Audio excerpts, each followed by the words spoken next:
Buy me an engagement ring now, or I am leaving. That sentence, delivered by Antonia exactly 31 days into our dating history, hit me like a physical blow, yet somehow I thought I'd misheard her. I looked across the small, slightly sticky Italian table at the woman I had been cautiously optimistic about just 10 minutes before.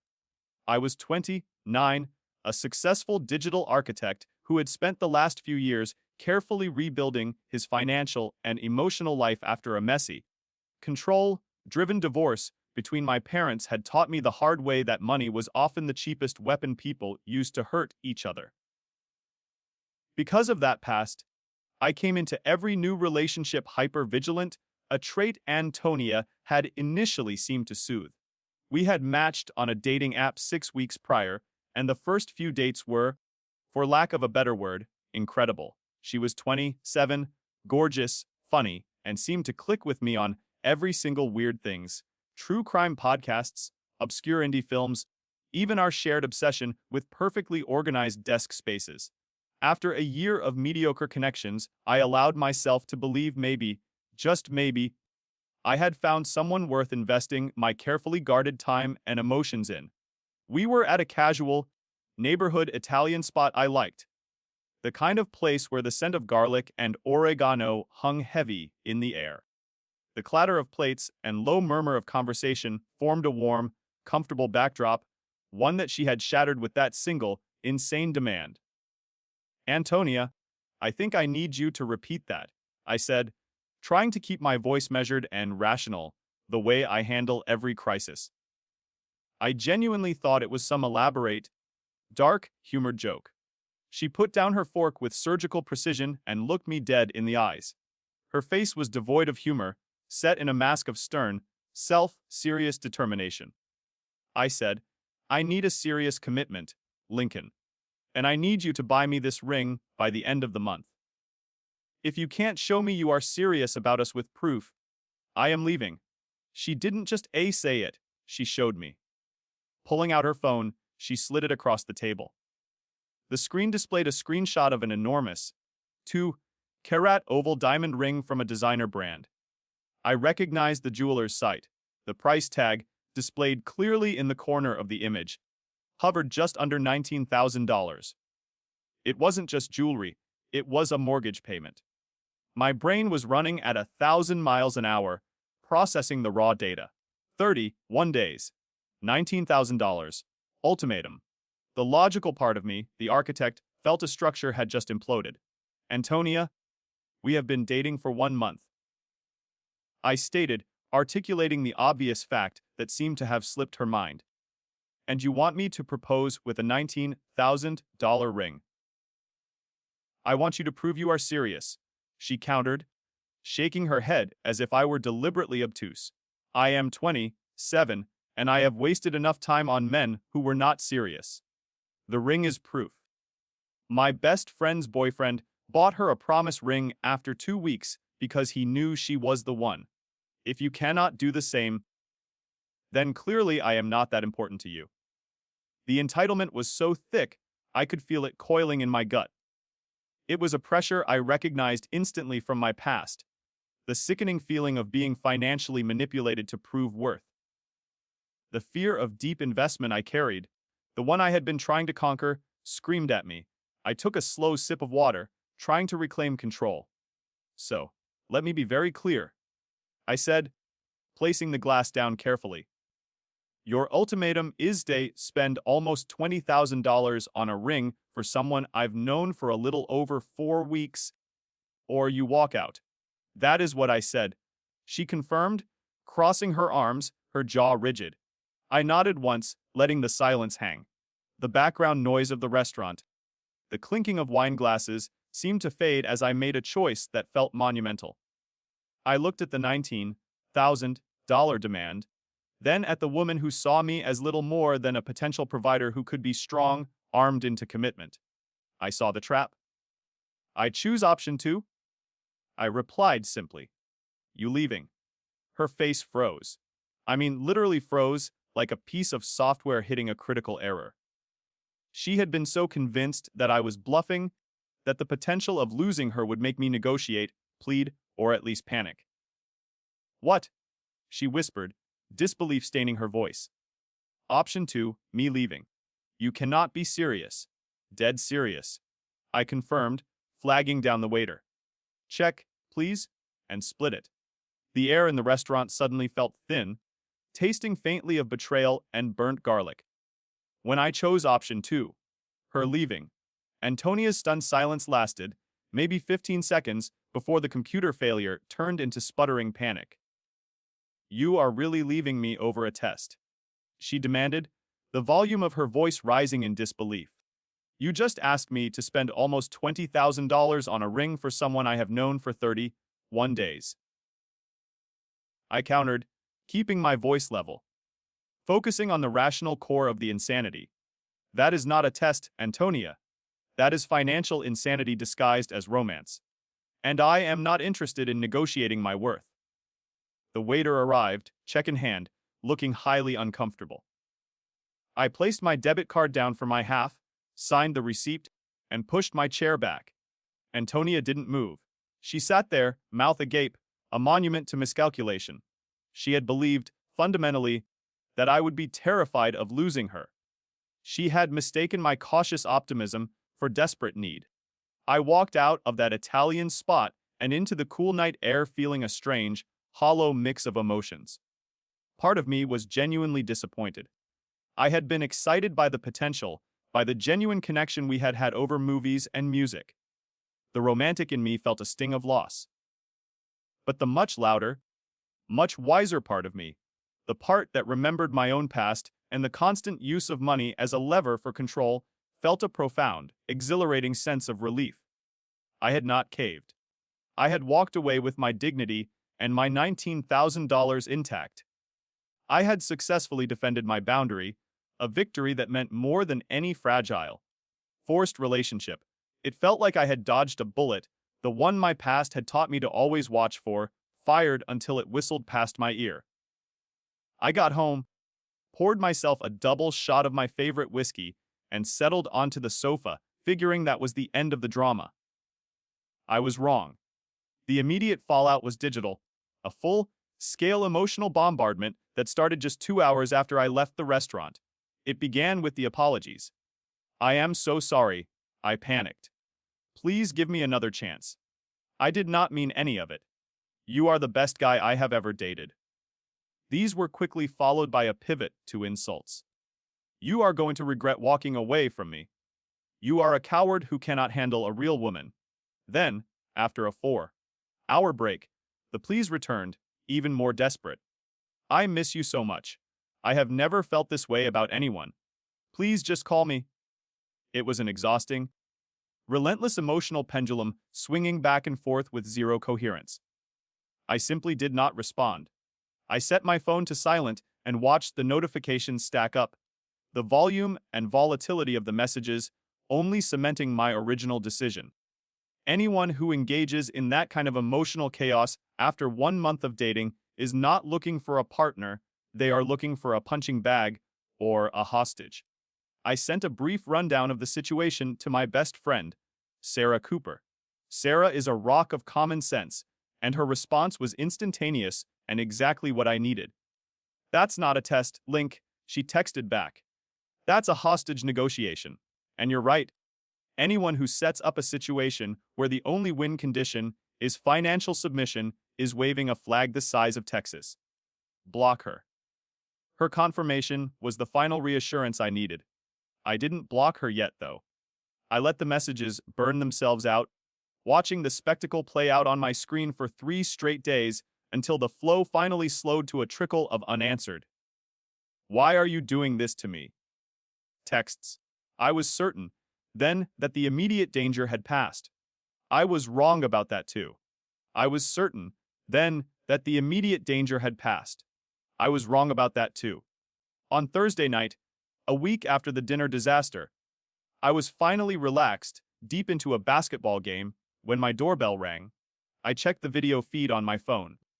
Standing on my porch at 8 o'clock at night was a woman I had met exactly once, briefly, when picking up Antonia for our 3rd date, Antonia's mother. She looked less like a concerned parent and more like a general reporting for battle. My stomach tightened. The conflict had just escalated from a one-on-one digital war to an invasion of my personal space.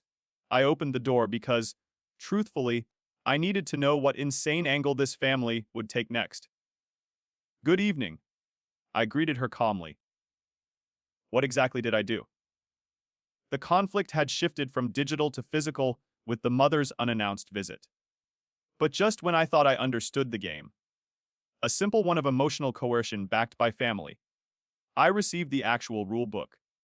On Thursday night, a week after the dinner disaster, I was finally relaxed deep into a basketball game when my doorbell rang. I checked the video feed on my phone. Standing on my porch at 8 o'clock at night was a woman I had met exactly once, briefly, when picking up Antonia for our third datey, Antonia's mother. She looked less like a concerned parent and more like a general reporting for battle. My stomach tightened. The conflict had just escalated from a one-on-one digital war to an invasion of my personal space. I opened the door because, truthfully, I needed to know what insane angle this family would take next. Good evening. I greeted her calmly. What exactly did I do? The text proved I was right, but I did not expect the drama to come knocking at my door. I looked at Antonia's mother, standing under the bright glare of my porch light on a Thursday night. She had the same determined set to her jaw that her daughter had displayed in the restaurant, only amplified by 2 decades of practice. Good evening to you too, I replied, opening the door just wide enough to signal politeness, but not wide enough to invite her over the threshold. You are here to talk about what exactly? What you did to my daughter, she stated, as if the answer should be obvious, her voice tight with indignation. You humiliated her, Lincoln. You left her crying at a restaurant. She has been distraught for days. You broke her heart, and you clearly do not even care. I took a slow breath, channeling the cold, analytical focus I use when faced with a complex problem. This was a new level of emotional chaos, and I needed to treat it like a technical problem requiring a logical solution. Mayam, with all due respect, your daughter demanded I buy her an almost $19,000 engagement ring after dating for 1 month. I explained, emphasizing the key data points. I declined that demand. That is what happened. Her face twisted, transitioning from indignant anger to outright contempt, as if my explanation was somehow more offensive than the alleged crime. That ring was a test. She was testing your commitment. She needs security. Interesting. I replied, allowing a hint of dryness into my tone. She said the same thing. It still seems like a remarkably strange test. Most normal people simply ask where the relationship is going, or if they have similar life goals, like rational adults. They do not demand expensive purchases on a tight deadline. You do not understand? She insisted, crossing her arms tightly across her chest. My daughter has been through a lot. Her last boyfriend strung her along for 2 years before dumping her. She needs to know a man will not waste her time. She needs security. I felt a surge of genuine, wary empathy for the past trauma, but that feeling quickly collided with my unwavering need to protect my boundaries. I am sorry she went through that, truly, I said. But her response to past trauma cannot be demanding a complete stranger spend $20,000 to prove his worth. That is not seeking security. That is trying to enforce financial control. You are not a stranger. The mother countered immediately, her voice rising. You have been dating for 31 days. Mom, I have had gym memberships longer than our relationship lasted, I said, finding a strange calm in articulating the facts. I have leftovers in my fridge older than what we had. 31 days is an introduction, not a life contract requiring a down payment. She huffed, her face flushed. You men are all the same. You cannot handle a woman who knows what she wants. I can handle direct communication just fine. I corrected her. What I cannot handle is an ultimatum designed to manipulate me into proving myself through an extravagant purchase. That is not knowing what you want. That is playing games to see if my commitment is conditional on my bank account. The conversation was not about logic anymore. It was about defending a script, a system of belief that had been passed down through their family. She was defending her daughter's method because it was likely her own. My daughter is not playing games, she argued fiercely. She is protecting herself.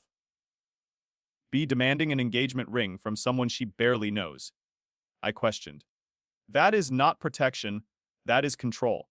And I am not fighting for someone who treats a relationship like a hostage negotiation, where my freedom is conditional on the ransom I pay. She pointed a finger directly at my chest, her voice now sharp and accusatory. She is going to find someone better, Lincoln, someone who appreciates her, someone who recognizes her worth, and you will be kicking yourself. I hope she does find someone, sincerely. I replied, calmly stepping back. But that person is not me. Now, if you will excuse me, my game is still on. I closed the door gently but firmly. The quiet lock click felt monumental. I did not look back at the camera. I went back to my living room, sat down, and picked up the remote. My team was down by 12 points, but somehow, dealing with the televised drama felt infinitely more palatable than the real-life chaos that had just invaded my evening. The initial disappointment of the breakup had evaporated, replaced by a solid, crystalline relief. I was free. But the sheer escalation, the family involvement, the refusal to accept reality, told me the story was not over, not by a long shot. I looked at Antonia's mother, standing under the bright glare of my porch light on a Thursday night. She had the same determined set to her jaw that her daughter had displayed in the restaurant, only amplified by 2 decades of practice. Good evening to you too, I replied, opening the door just wide enough to signal politeness, but not wide enough to invite her over the threshold. You are here to talk about what exactly? What you did to my daughter, she stated, as if the answer should be obvious, her voice tight with indignation.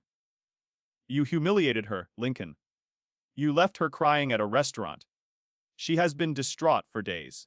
You broke her heart, and you clearly do not even care. I took a slow breath, channeling the cold, analytical focus I use when faced with a complex problem. This was a new level of emotional chaos, and I needed to treat it like a technical problem requiring a logical solution. Mom, with all due respect, your daughter demanded I buy her an almost $19,000 engagement ring after dating for 1 month. I explained, emphasizing the key data points. I declined that demand. That is what happened.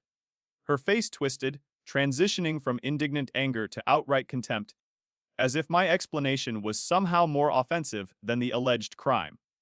That ring was a test. She was testing your commitment. She needs security. Interesting, I replied, allowing a hint of dryness into my tone. She said the same thing. It still seems like a remarkably strange test. Most normal people simply ask where the relationship is going, or if they have similar life goals like rational adults. They do not demand expensive purchases on a tight deadline.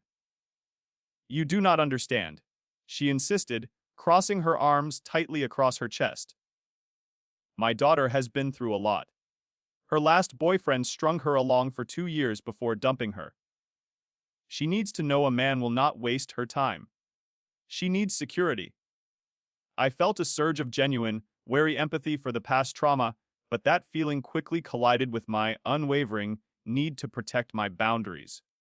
I am sorry she went through that, truly, I said. But her response to past trauma cannot be demanding a complete stranger spend $20,000 to prove his worth. That is not seeking security. That is trying to enforce financial control. You are not a stranger. The mother countered immediately, her voice rising. You have been dating for 31 days. Ma'am, I have had gym memberships longer than our relationship lasted, I said, finding a strange calm in articulating the facts. I have leftovers in my fridge older than what we had. 31 days is an introduction, not a life contract requiring a down payment. She huffed, her face flushed. You men are all the same. You cannot handle a woman who knows what she wants. I can handle direct communication just fine, I corrected her. What I cannot handle is an ultimatum designed to manipulate me into proving myself through an extravagant purchase. That is not knowing what you want. That is playing games to see if my commitment is conditional on my bank account. The conversation was not about logic anymore. It was about defending a script, a system of belief that had been passed down through their family. She was defending her daughter's method because it was likely her own. My daughter is not playing games, she argued fiercely. She is protecting herself, but demanding an engagement ring from someone she barely knows. I questioned. That is not protection, that is control. And I am not fighting for someone who treats a relationship like a hostage negotiation where my freedom is conditional on the ransom I pay. She pointed a finger directly at my chest, her voice now sharp and accusatory. She is going to find someone better, Lincoln, someone who appreciates her, someone who recognizes her worth, and you will be kicking yourself. I hope she does find someone, sincerely, I replied, calmly stepping back. But that person is not me. Now, if you will excuse me, my game is still on. I closed the door gently but firmly. The quiet lock click felt monumental. I didn't look back at the camera. I went back to my living room, sat down, and picked up the remote. My team was down by 12 points, but somehow, dealing with the televised drama felt infinitely more palatable than the real-life chaos that had just invaded my evening. The initial disappointment of the breakup had evaporated, replaced by a solid, crystalline relief. I was free. But the sheer escalation, the family involvement, the refusal to accept reality, told me the story wasn't over, not by a long shot. The conflict had shifted from digital to physical with the mother's unannounced visit. But just when I thought I understood the game, a simple one of emotional coercion backed by family, I received the actual rule book. It was Friday afternoon. My phone buzzed with an unknown number, not one of the four Antonia had used in her text spree.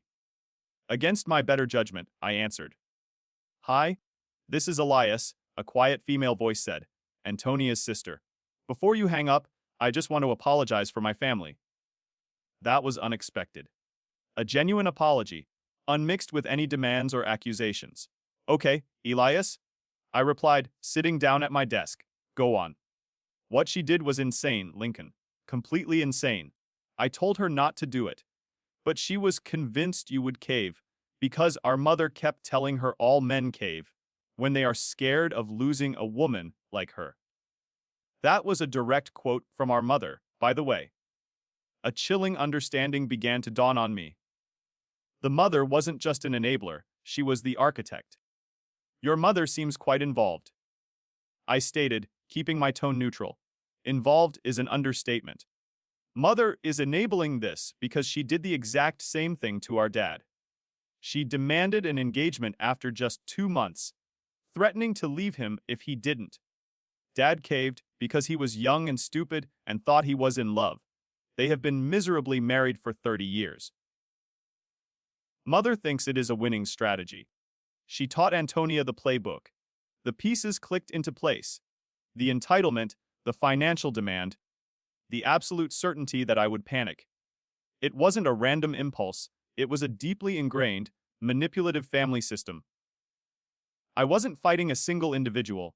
I was fighting 3 decades of learned behavior. That explains a lot. Actually, I admitted, feeling a profound wave of disorientation and disgust. Look, I am not calling to try and get you to take her back. I am calling because you should know she is telling everyone a very different version of events. Elias continued, her voice low and serious. My stomach dropped. I knew the social risk was real, but I hadn't prepared for this level of narrative control. What version? That you two were basically engaged, that you had been talking about marriage for months, and that you suddenly ghosted her because you got cold feet when things got real. She is saying you led her on, made all these promises, and then abandoned her when she finally pressed for commitment. I leaned back in my chair, the absurdity making me momentarily breathless. Wu dated for 1 month. We never discussed marriage. Not once. I know. I saw the timeline. I saw your texts. They were totally normal, getting to know you texts. But she has convinced herself of this narrative, and our mother is absolutely backing her up, because mother sees herself in the situation. Why are you telling me this, Elias? Because she has already reached out to your friend, the one who set you guys up, told him you are a commitment phobe who toys with women's emotions. I just felt like you deserved to know before the narrative takes hold. You are not the villain here, and my family is trying to make you one. I thanked Elias and immediately hung up, the feeling of betrayal now focused on a new, more dangerous front: my reputation. I called Sarah Cooper, who had made the initial introduction. Dude, I was literally about to call you. Sarah answered, sounding strained. What the hell happened? Antonia said you two were practically engaged and you bailed on her out of nowhere. I told Sarah the real story, all of it, the timeline, the almost $19,000 ring demand, the test, the mother's visit, and the sister's warning. There was a long pause on the line. Bro, that is insane. She seems so normal. They always seem normal at first, Sarah. The mask just comes off eventually. Sarah promised she would set the record straight with anyone who asked. It was a small, necessary win, securing the trust of the person who mattered most in that social circle. But knowing the true scale of the family manipulation, knowing that there was a playbook, made me realize the battle for my reputation had just begun. I was relieved, yes, but now I was armed with a warning. I needed to be ready for the next move, whatever form of chaos it took. The digital threats and backroom conspiracies were just the opening act. Once Antonia realized her internal narrative, that I was the cold-footed villain, wasn't immediately accepted by my friends, the conflict moved into high-stakes, public aggression. It started with a corporate feel. Last Tuesday, I received a message on LinkedIn, my professional networking site. It was from Antonia. I stared at the notification, my eyebrows practically disappearing into my hairline. Who threatens legal action on LinkedIn? The message read, I think we need to discuss this like professionals. You have been spreading lies about me and damaging my reputation. I have screenshots of people asking me about the engagement ring incident. This is defamation, and I am considering legal action. Please contact me to resolve this before it goes further. I forwarded the message to my lawyer buddy, Sarah's brother Mark. His response was swift and reassuringly blunt. He wrote, "Zero chance. Truth is an absolute defense to defamation. She is bluffing. Also, who threatens a lawsuit on LinkedIn? Screenshot it and ignore her." His advice reaffirmed the one thing I held onto: the truth was the ultimate shield. I ignored the message, but added the screenshot to the growing file I was compiling, documentation of her escalating desperation. The only thing damaged by this incident, I thought, was her own judgment. The next morning, Wednesday, the confrontation became physical and intentional. I was walking toward my regular coffee shop, a small, independent place I frequented for my morning black coffee, a routine I hadn't changed in years. I saw her before she saw me. Antonia was standing outside the shop, looking chic and composed, clearly waiting. She knew this was my go-to spot. She had mentioned how convenient it was during our short time together. This was no coincidence.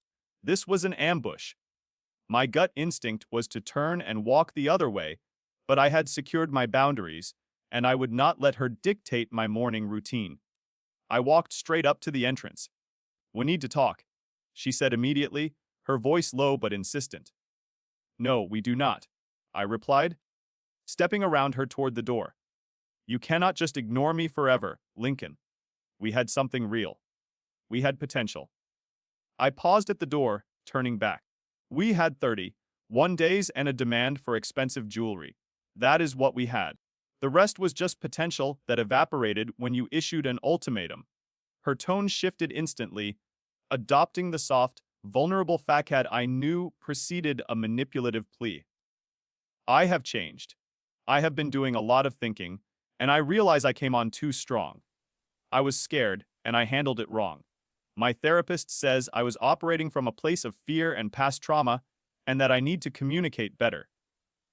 That is great, I said, genuinely wishing her well in the abstract. Personal growth is important. However, I am still not interested in dating you. Why are you being so cold? She asked, her eyes already welling up. I made one mistake. One, after everything we shared. Demanding an engagement ring after 1 month is not a mistake, Antonia. It is a red flag the size of a highway billboard, and everything we shared was 4 weeks of dinners and texts. That is it. That is not a foundation. It is an introduction. I emphasized that I was glad she was in therapy, but I was not interested in being her practice dummy while she worked through her issues. Her tears started in earnest then, full, dramatic tears, mascara beginning to run. She started crying right there on the sidewalk, making a clear spectacle for the other patrons and commuters. You do not understand what it is like to be a woman in the dating world, she sobbed. To constantly wonder if guys are serious or just wasting your time, to have your biological clock ticking while men play games. I felt a flash of irritation. I understood dating was hard for everyone, myself included, but that difficulty did not grant her a license to coerce and control. I understand dating is hard for everyone, I countered, my voice firm. But the solution is not demanding proof of commitment before you have earned any trust. That guarantees you will end up with either doormats or no one. She wiped her eyes aggressively, and the sadness morphed into a hard, bitter anger. The mask was off again. You know what? Fine. You want to be alone forever. Be alone. But do not come crawling back when you realize what you lost. Noted, I said, opening the coffee shop door. Have a good day. I walked into the shop and ordered my coffee. Black. No drama. The sense of finality was immense. I was done. But the sheer persistence of her attempts, the way she weaponized victimhood, told me the final chapter hadn't been written yet. She would keep trying to control the narrative, and eventually, the truth would have to fight back. The digital warfare and the public ambush had failed. Now, the conflict was escalating into the social realm, threatening to permanently define me by a false, manipulative narrative. She thought she could rewrite history, but fate decided to hold the pen. The first sign that the delusion ran even deeper came through another message from Elias. It was a screenshot of a group chat involving Antonia, her mother, and 2 of her friends. Elias simply wrote, "Thought you should see how deep the delusion goes." The text thread was a spectacular piece of rationalization. The mother wrote, "He is clearly gay. No straight man would turn down a beautiful woman like you. It makes no sense otherwise." One friend chimed in, "Or he is broke. Maybe he could not afford the ring and was embarrassed. Some guys lie about having money." Antonia, maintaining the victim role, countered, "He makes good money. He is just cheap and does not want to commit to anyone. He probably has commitment issues from childhood." I laughed out loud, a sound of wary disbelief. They had to invent a psychological flaw or question my sexuality to avoid the obvious truth their demand was insane. Elias had provided me with the ultimate defense weapon, the documented proof of their denial. I thanked her for the heads up, feeling a strange mix of vindication and pity. The real-world social demolition occurred that weekend. My best friend, Sarah, was throwing a low-key birthday party for a mutual acquaintance, and I debated whether to go, knowing Antonia might be there. I decided I wasn't going to let fear of confrontation dictate my social life. I had the truth, and I had my dignity. Sure enough, about an hour into the party, I spotted Antonia across the room, holding court near the snack table. She was speaking with a small group of people, and the sound of her voice, high and plaintive, carried across the quiet living room. She was telling her story, the martyr's tale, how she was led on, how they were talking about marriage, and how I cruelly abandoned her the moment she asked for security. I was ready to ignore it, let the truth quietly circulate later. But the universe decided I needed a more immediate form of justice. Suddenly, a male voice cut through Antonia's performance. Wet, hold up. Didn't you guys only date for like a month? I looked over. The voice belonged to Ben, a coworker of mine, whom I had no idea knew this mutual friend. It was the smallest of worlds, and Ben had been in the break room when I had vented about the almost $19,000 ring demand weeks ago. The entire conversation around the snack table stopped. Everyone looked at Antonia. She tried to backtrack, her face going crimson. That is not. He is twisting things around. He is spreading lies about me. Ben, ever the straight shooter, shrugged. I do not know about lies. But I do know Lincoln showed me the texts. You guys had been dating 31 days. The ring cost $19,000. You gave him two options: buy it, or you leave. Is that true? The silence that followed was heavy and thick. It was the silence of a clock stopping, a narrative collapsing. The birthday girl, who had been listening to Antonia intently, finally spoke up, her voice sharp with shock. Is that true, Antonia? Antonia struggled to explain, defaulting back to the playbook. It was a test. I was testing his commitment. If he really loved me, he would have done anything after 1 month. The birthday girl cut her off, her expression shifting from polite interest to clear disgust. Girl, that is not a test. That is a red flag. That is financial coercion. Then, someone else actually laughed, a single, sharp burst of genuine disbelief. Antonia stood there, mortified. Her meticulously crafted story of victimhood, built over weeks of campaigning, fell apart in 30 seconds under the pressure of one simple, undeniable fact: the timeline. She mumbled something about feeling unwell and practically ran out of the apartment. It was the complete, public collapse of the entire manipulative attempt. I had not lifted a finger. The truth, combined with the absurdity of the situation, had done the job for me. I felt a powerful rush of external vindication, a final, conclusive win in the social arena. The collapse of the social narrative was vindication, but the full, dark irony of the situation did not truly hit me until the conflict revealed its scope extended beyond romance. The same script, it turned out, played just as badly in a corporate office. Elias, still my reluctant informant, Elias reached out the following week to give me an update I did not ask for, but certainly appreciated. She got fired from her job last week, Elias wrote. I stared at the message, a sudden cold wave of realization hitting me. What happened? Elias explained the situation with an almost clinical detachment, clearly exhausted by the whole family drama. Antonia's boss had given her constructive criticism about her performance on a client project, noting she needed to improve her attention to detail on deliverables. Standard workplace feedback. And guess how she responded? Elias asked rhetorically in a follow-up text. She demanded a promotion and a raise, threatening to quit if she did not get both within 2 weeks. Said she had been there for 8 months and deserved recognition for her commitment and talent. Exact same playbook she used on you. Let me guess, I replied. They chose option 2. Yep. Human Resources told her they would happily accept her resignation effective immediately. She thought they were bluffing. Showed up on Monday expecting apologies and a new title. They had already boxed up her desk and security walked her out. I felt a complex mix of feelings. Part of me, the human part, felt a surge of genuine pity for someone so incapable of self-reflection. But the larger part felt a profound, deep, seated relief that I had walked away when I did. This wasn't just a dating issue. This was a fundamental behavioral pattern of entitlement and coercion, applied across all relationships, personal and professional. That is actually kind of sad, I admitted to Elias. It is, she agreed. But she will not learn.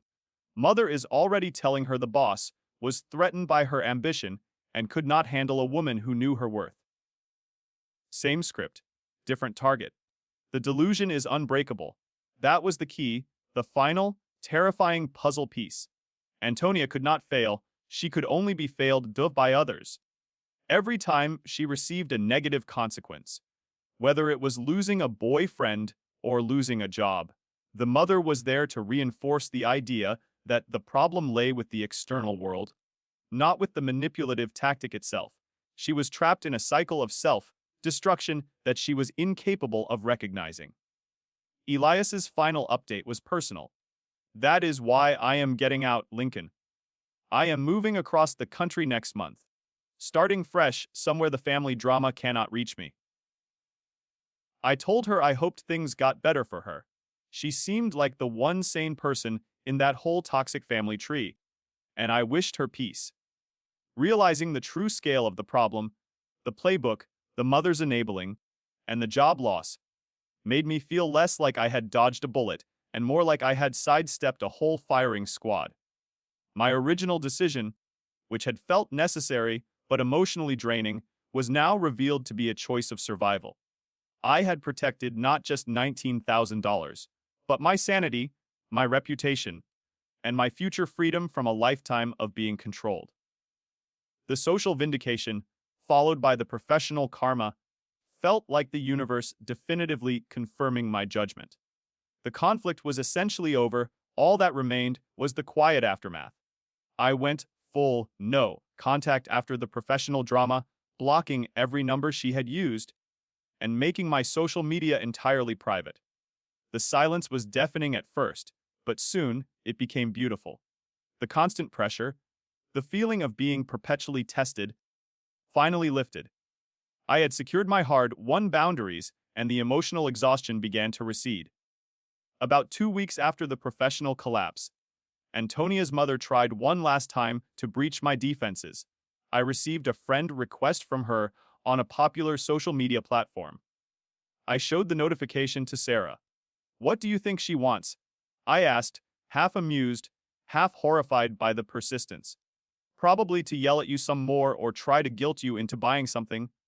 Sarah replied instantly. "Block her, Link. Whatever closure she is looking for, she is not getting it from you." So, I did. I blocked her, definitively sealing off the last open window to the Thorne family chaos. Whatever closure I needed, I realized it was already internal. It was the knowledge that I had chosen self-respect over forced peace, and that my judgment had been absolutely correct. I spent a few weeks just hanging out with friends, focusing on my work, and savoring the lack of drama. The experience had made me cautious, hyper, aware of manipulation, but I knew I couldn't let one extreme case define my future. The goal wasn't to stay guarded. It was to find genuine connection, and you can only do that by staying open, albeit cautiously. About 3 weeks later, I met Alara. She was grounded, normal, and cool. We had 4 dates in, and there were no ultimatums, no tests, and no demands for proof of commitment. Just 2 people figuring out if they liked each other enough to keep hanging out. It felt revolutionary. We got coffee last weekend at a new shop, definitely not my old regular spot. Over Lats, she asked why I had been single for a while before her. Bad experience, I admitted. How bad? She asked, genuinely curious. I gave her the Cliff Notes version. She demanded an engagement ring after 1 month of dating. Her eyes widened slightly. $19,000. Yep.